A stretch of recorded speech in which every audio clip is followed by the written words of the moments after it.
Someone in the comments section has said, can I give more detail about the social war in ancient Rome? Well, you know, I'm like a dog on a straining at a leash. Lucius Cornelius Sulla, Felix, the lucky one, the Roman dictator whose hands were steeped in the blood of his enemies, would be a troubling modern analogue to Donald Trump, I think. Sulla's Rome, Trump's America share a chilling parallel with leaders who, through personal ambition, chance, have transformed the state into a weapon for their own power, disregarding the lives of others shattered in the process. Sulla's actions during Rome's social war and Trump's abandonment of Ukraine both stand as testimony to the cost of unchecked ego.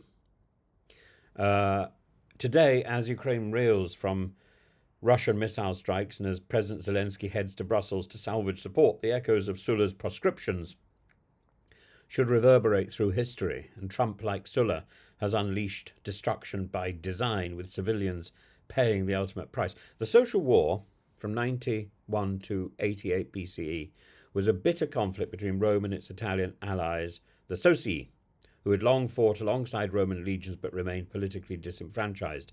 They wanted Roman citizenship, rights protection, and political representation, and Rome, blinded by arrogance, refused.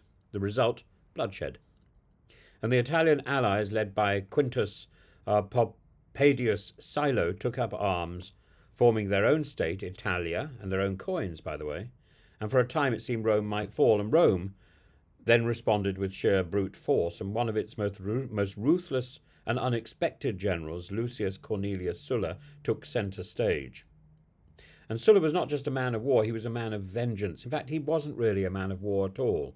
His campaigns crushed the Italians, but he earned he earned the grass crown, the ultimate accolade.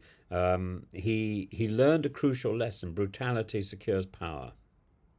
And when the social war ended, he turned his methods inward, marching on Rome itself, presiding over mass executions, publishing prescription lists, essentially state-sanctioned hit lists, and he reshaped Rome's constitution, strengthening the Senate, and left a legacy of instability, demonstrating that power gained through violence only begets more power. And his actions paved the way and were a template for later strongmen like Julius Caesar, who would take Rome from the age of the Republic to the age of the Empire. And the United States, like Rome before it, has long relied on alliances. NATO and its support for Ukraine was supposed to be the bulwark against tyranny, yet under Trump, in only a few weeks, this system has crumbled. And the US decision to suspend intelligence sharing last night with Ukraine, just as Russian missiles rained down on Zelensky's home city, feels eerily like the betrayals that triggered Rome's social war. Trump's isolationist, transactional worldview is not merely a retreat, it's an invitation for further bloodshed. And the hotel, the central hotel in Zelensky's hometown, struck by Russian missiles, stands and used by foreign journalists, stands as a stark reminder of what happens when allies are left to fend for themselves. Trump's decision, whether driven by personal grievance or strategic indifference, has resulted in more civilian deaths. The Ukrainian Air Force managed to shoot down 68 of the 112 Russian drones overnight, but the damage was still devastating. 4 dead in Zelensky's hometown, more in Odessa, Sumy, Kharkiv, and Kherson.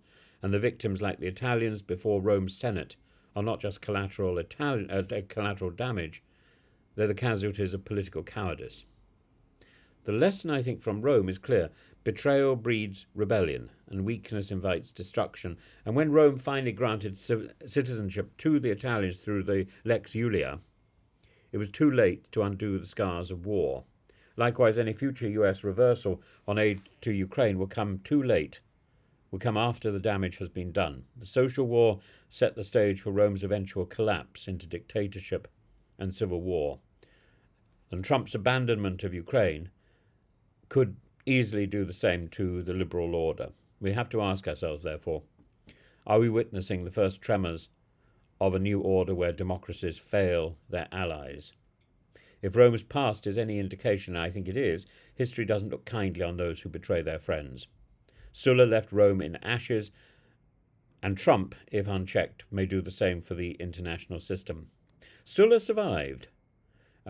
He retired as dictator and went back to a few years of debauchery with an ill-fitting wig. And but the legacy that he left was one of violence. Caesar knifed to death most of the Claudians killed in office.